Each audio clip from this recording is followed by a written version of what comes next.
Grey light filtered through tall windows, casting the Avalon Academy of Music in shades of silver and shadow. Mira Chen clutched her violin case closer as she navigated the labyrinth of hallowed halls. Students in pressed uniforms flowed around, her like water around a stone, their laughter echoing against marble floors. "You're late again," Professor Winters said without looking up from his desk when she entered Studio 7. His silver hair caught the light as he marked a score with practiced precision. "Sorry," Mira mumbled, slipping into the last vacant chair. "The bus was—" "Spare me the excuses." He finally glanced up, his gaze sweeping over her faded jeans and second-hand sweater. "Your scholarship may cover tuition, Ms. Chen, but it doesn't excuse tardiness." Heat crept up her neck as 20 pairs of eyes turned toward her. She nodded, focusing on unpacking her violin, worn but meticulously maintained. Unlike her clothes, her instrument received every ounce of care she could provide. "Now, Professor," Winters continued, "as I was saying before we were interrupted, the winter showcase selections will be announced next week. Only our most promising students will be featured." His gaze lingered on Julian Reeves, the department's golden boy. With his tailored blazer and confident smile, Julian embodied everything Avalon celebrated: privilege, polish, and undeniable talent. "Julian, perhaps you'd demonstrate the Bach partita we discussed." Julian rose, Stradivarius already in hand. His performance was flawless, technically perfect with the right dynamics and phrasing. When he finished, the room erupted in applause. "That," Professor Winters said, "is what excellence sounds like." Mira's fingers twitched against her violin. She knew every note Julian had played, could feel the places where his interpretation lacked depth, but she remained silent. Her time would come, just not today. "Ms. Chen, since you've arrived, perhaps you'd like to demonstrate your progress?" Her head snapped up. I'm prepared to play the Mendelssohn." Professor Winters raised an eyebrow. "The Mendelssohn is quite ambitious for someone at your level, but by all means." The challenge in his voice was unmistakable. Mira rose, positioning her violin. Before she could draw her bow across the strings, Julian laughed softly. "Isn't that what you played at your audition, Chen? Most of us have moved beyond our entrance pieces." Several students snickered. Mira's hand trembled slightly. "Perhaps something simpler would be appropriate," Professor Winters suggested, not unkindly but with clear dismissal. "The Vivaldi, perhaps? We need to crawl before we walk, after all." Mira lowered her violin. "Yes, sir." She played the Vivaldi. Piece, a student exercise, really, while Julian smirked from his seat. She deliberately made minor errors, her muscle memory fighting against the intentional mistakes. When she finished, the applause was polite but brief. "Adequate," Professor Winters said, "but I suggest more practice before attempting anything more complex." As class ended, Mira packed up quickly, avoiding eye contact. She'd almost escaped when Julian's voice caught her. "Hey, scholarship," he called loud enough for everyone to hear. "If you need any pointers, I could spare some time. Consider it charity work." Laughter rippled through the remaining students.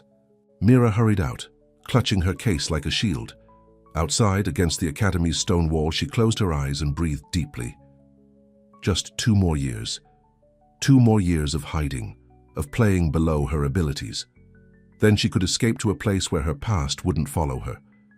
"You know, you didn't have to dumb it down that much," the voice startled her. An older woman with silver-streaked black hair stood nearby, a cigarette between her fingers. "Excuse me?" Mira asked. "The Vivaldi. You were holding back." The woman took a drag.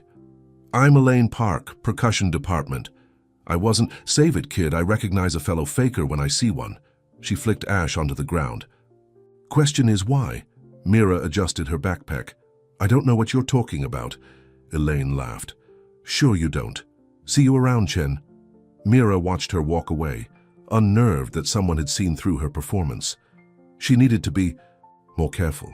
The academy cafeteria buzzed with activity as Mira hunched over a worn music theory textbook, absently picking at a salad. 2 tables away, Julian held court with his usual entourage. "Chen," he called out, waving her over. "Join."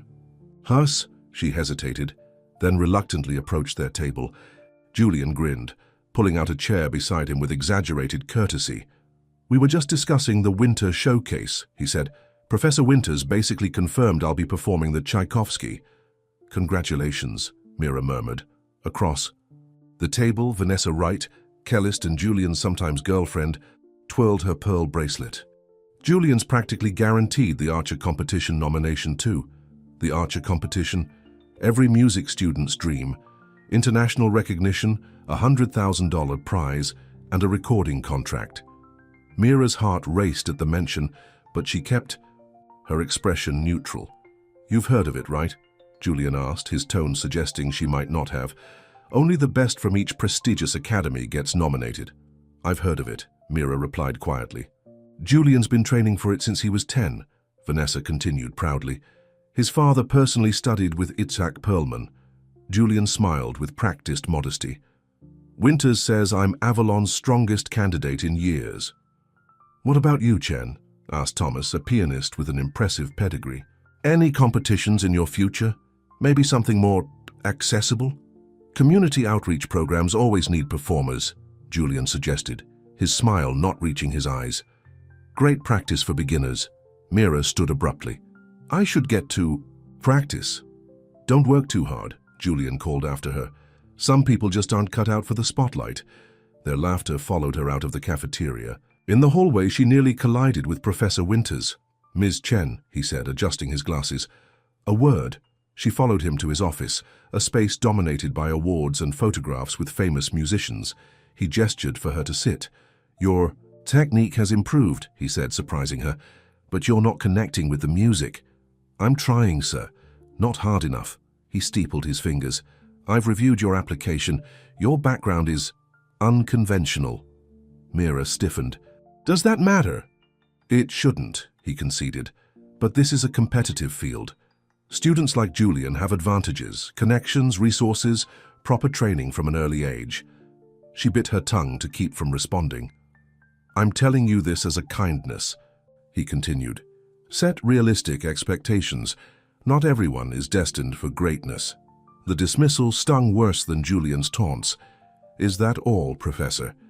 He nodded, already turning to his computer. Mira slipped out, her chest tight with frustration. In the practice rooms, she found an empty booth at the far end of the hall. She locked the door, then removed her violin from its case. Alone, she closed her eyes and played, truly played, for the first time that day. The Mendelssohn flowed from her fingers with the passion she'd been suppressing, each note vibrating with emotion. When she finished, applause startled her. Through the small window in the door, Elaine Park grinned, then walked away before Mira could react. The Winter Showcase announcement drew a crowd outside the music department's bulletin board. Mira hung back, knowing her name wouldn't be on the list. It never was. "Why do you even bother checking?" Julian's voice cut through the chatter as he spotted her. "We all know who made the cut." "Just curious," she replied, turning to leave. "Wait." He caught her arm. "I meant what I said about helping you. Everyone needs a charity case, looks good on applications. Students around them fell silent, watching. "I don't need your help," Mira said quietly. Julian's eyes narrowed. "Look around. Chen, you don't belong here. Your second-hand clothes, your cheap violin, it's pathetic. This isn't some public school orchestra." "Julian," Vanessa warned, but he continued, "I've heard you practicing. Basic etudes, over and over. It's embarrassing. You're taking a spot from someone with actual potential." Mira pulled away. "Are you done?" "Almost." He stepped closer. "The Archer competition representatives will be at the showcase. They don't want to see someone like you fumbling through Twinkle Twinkle." The crowd had grown. Professor Winters stood at its edge, watching with a frown, but not intervening. "Why don't you play something for us now?" Julian challenged. "Show everyone why you deserve to be here." Mira's heart pounded. "This isn't the place." "Of course it isn't," he scoffed. "There's never a right place for you to perform, is there? Because you can't." Something shifted in Mira. 3 years of hiding, of diminishing herself, pressed against a restraint. "Fine," she said, her voice steadier than she felt. "Tomorrow. Main recital hall. You want to see me play? You will." Julian's surprise quickly morphed into amusement. You're actually accepting. This should be entertaining. One condition, Mira added. If I prove I belong here, you publicly apologize and recommend me for the showcase. Laughter rippled through the crowd. Julian looked around, enjoying his audience. Deal, he said confidently, and when you embarrass yourself, you withdraw from Avalon, permanently. Julian, Professor Winters finally intervened. That's enough. No, Mira said, locking eyes with Julian. It's a deal. As the crowd dispersed, murmuring excitedly about the upcoming showdown, Elaine appeared at Mira's side. Bold move, she said. You're really doing this? I don't have a choice anymore. Elaine studied her. What are you hiding from, kid? Mira shouldered her backpack. Who says I'm hiding? The way you play when you think no one's listening. Elaine lit a cigarette. Like you're afraid of your own sound. Mira hesitated, then answered honestly. Sometimes talent is a curse, only if you let it be. Elaine blew smoke away from Mira. Room 412 after hours, bring your violin. Room 412 was the percussion studio, empty except for timpani, vibraphones, and various drums. Elaine sat cross-legged, on the floor when Mira arrived. Lock the door, Elaine instructed. Mira complied. Why am I here? To practice without your mask on. Elaine gestured to the center of the room. Play something, anything, but play it like no one's watching. I don't understand. You're terrified of being seen, Chen. I want to know why. Mira tightened her grip on her violin case. It's complicated. Always is. Elaine leaned back. Let me guess. You were a prodigy. Someone exploited you. Now you hide your light under a bushel. The accuracy stung. Something like that. Play for me, Elaine repeated. The real you. Slowly, Mira unpacked her violin. The instrument fit against her collarbone like an extension of herself. She closed her eyes, took a breath, and played. The Sibelius Violin Concerto filled the room, its haunting melody complex with longing and rage. Her fingers flew across the strings with precision, born of thousands of hours of practice. The music poured from her soul, raw, unfiltered, and breathtaking.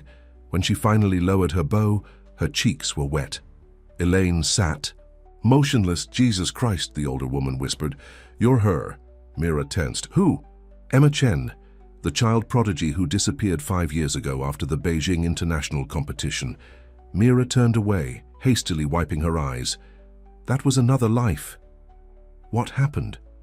My mother died. The words fell like stones. Cancer. She'd been managing my career since I was 4. Without her, Mira shrugged. I fell apart, missed engagements, had a breakdown during a televised performance, and then you vanished. I was 16, overwhelmed. My father moved us to the middle of nowhere. I stopped playing professionally. Mira ran her fingers along her violin's edge. Applied to Avalon under my full name, Mirabelle, hoping no one would connect me to the child who used to be called a musical genius. And now you're deliberately playing poorly to avoid attention. I'm not ready to be that person again, Mira admitted. The pressure, the expectations, it crushed me once. Elaine stood, crossing to a cabinet where she withdrew a bottle and 2 cups. Drink? I'm 19. Tea, Chen. It's tea. She poured 2 cups. So tomorrow you're going to show Julian and everyone else who you really are. I don't know. Bullshit, you accepted his challenge. I could withdraw, Mira said weakly, or you could stop hiding. Elaine handed her the tea. Your mother's gone. That's terrible. But you're still here, with a gift that most musicians would kill for. You don't understand. Once people know, they'll expect greatness. So what? Deliver it on your terms, not theirs. Mira sipped the tea, its warmth spreading through her chest. I've spent 3 years becoming invisible. How's that working out for you? Until today? Fine. Elaine laughed. Lying to yourself isn't healthy, kid. Neither is playing like crap when you can make music like that. What if I'm not ready? Then fake it until you are. But stop pretending to be less than you are. It's an insult to your talent. They sat in silence, tea warming their hands. Tchaikovsky, Mira finally said. What about it? That's what I'll play tomorrow, the piece Julian's preparing for the showcase. Elaine's lips curled into a smile. Now that's the kind of petty I can support. The main recital hall was never used for student practice. Reserved for visiting artists and special events, Its polished wood stage and perfect acoustics created an intimidating space. By the time Mira arrived the next afternoon, nearly half the music department had gathered, rumors of the showdown drawing curious spectators. Julian sat in the front row, looking relaxed in an expensive charcoal sweater. Professor Winters occupied a seat. Nearby, his expression unreadable. Vanessa, Thomas, and the usual crowd had prime positions, whispering excitedly. Elaine gave Mira a subtle nod from the back of the hall. Taking a deep breath, Mira walked to center stage, her violin case dangling from suddenly sweaty fingers. The hushed conversations died as she faced the audience. Julian's smirk was visible even from the stage. "Whenever you're ready, Chen," he called, leaning back with crossed arms. "If you'd rather back out, no one would blame you." Scattered laughter rippled through the crowd. Professor Winters frowned but remained silent. Mira carefully removed her violin, not the professional instrument of her childhood, but a decent one she'd saved for years to purchase. She positioned it, adjusted her stance, and looked directly at Julian. "I'll be playing the Tchaikovsky Violin Concerto in D major," she announced clearly. Julian's smirk faltered. "That's my showcase piece, is it?" she asked innocently. "I wasn't aware you had exclusive rights to Tchaikovsky." More whispers swept through the audience. Even Professor Winters sat straighter. "Ambitious choice," he remarked, watching her with newfound interest. Julian's confidence visibly wavered before he recovered. "By all means, give it your best shot." Mira closed her eyes. In the darkness behind her lids, she saw her mother, always pushing, always demanding perfection, but believing in her when no one else did. For the first time in years, the memory didn't bring pain. It brought strength. She lifted her bow and began. The opening notes floated through the hall, crystal clear and precisely pitched. The familiar melody unfolded with deliberate control, each phrase revealing years of disciplined study. But as Mira surrendered to the music, technique gave way to artistry. Her body swaying, her expression transforming. The challenging passages that would trouble most advanced students flowed from her fingers effortlessly. She approached the cadenza with fearless abandon, her interpretation both technically flawless and emotionally charged. The violin sang, wept, and soared under her command. Through half-opened eyes, she caught Julian's expression, shifting from dismissive to shocked. Then, stunned. Professor Winters sat motionless, his mouth slightly parted. In the back, Elaine grinned fiercely. The final movement arrived, the Allegro Vivacissimo, with its notorious technical demands. Mira's fingers flew across the fingerboard, executing perfect double stops and harmonics. Her bow danced across the strings with precision, born of thousands of hours of practice. The concluding phrases built to a triumphant climax, and with a final flourish, Mira lowered her bow, breathing hard, her cheeks flushed. Silence. Complete, stunned silence. Then Elaine started clapping, followed immediately by a student Mira didn't know, then another. Within seconds, the hall erupted. In thunderous applause, students rose to their feet, some calling out in amazement. Julian remained seated, his face drained of color. Beside him, Professor Winters slowly stood, his applause measured, but his eyes wide with astonishment. "Ms. Chen," he said when the noise finally subsided, "I believe we need to talk." Mira nodded, suddenly self-conscious as she realized what she'd done. There was no going back now. Julian approached the stage, his composure shattered. "How did—" He stopped, visibly struggling for words. "That was, I didn't know you could play like that." "No one did," she replied softly. "That was the point." His throat worked as he swallowed. "I owe you an apology." The words seemed physically painful for him, and apparently a recommendation for the showcase. "Thank you," she said simply. As students crowded around her, asking questions and offering congratulations, Mira caught sight of Elaine slipping out the back door, giving her a thumbs up before disappearing. Professor Winters ushered her to his office, closing the door against the excited chatter that followed them down the hallway. "Mirabelle Chen," he said, emphasizing her full name. "I should have recognized it sooner." She set her violin case on a chair. "You weren't supposed to. Why?" He removed his glasses, rubbing the bridge of his nose. Why hide such extraordinary talent? I needed time, she answered honestly. After my mother died, music became complicated. He nodded slowly. I remember the rumors, a prodigy who vanished. There were articles about your potential, then nothing. I was a child being pushed too hard, too fast. She met his gaze. I'm not that child anymore. Clearly not.